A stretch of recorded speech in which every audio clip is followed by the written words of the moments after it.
Ota-onamizni ziyoratidan ulug' ziyorat yo'q akalar. Ana shu hayotimizdagi eng oliy ziyorat ota-onani ziyorati. Ota-onadan uzoqda tursangiz, ro'zg'oringiz, uyingiz alohida bo'lsa, tez ota-onani oldiga boring, ziyorat qiling. Ota-onani oldiga borib ziyorat qilishdan ulug' ziyorat yo'q azizlar.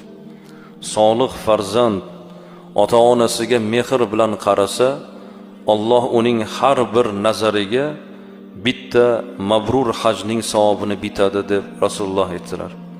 Shunda sahobalar agar bir kunda 100 marotaba qarasachi deb so'rashganda Rasululloh sallallohu alayhi vasallam Alloh ulug'dir va yaxshiroqdir deb marhamat qildilar. Mana shu Rasulullohni ularning savoliga bergan javoblari, ya'ni Alloh ulug'dir va yaxshiroqdir degan javoblarini ulamolar aytadilarki, Rasululloh sallallohu alayhi vasallam ota farzandiga qarasa va xursand bo'lsa, shu sababli farzand qancha bitta ajr, bitta hajning savobiga ega bo'lyapti.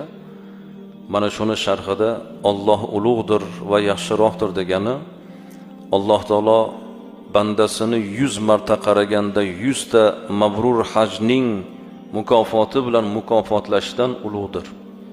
Allohning zarracha mulkidan, azamatidan kamayish bo'lmaydi. Demak, Alloh taolo bandasiga yana shuncha ajr berishi muqarrar deb Rasululloh marhamat qilganlar.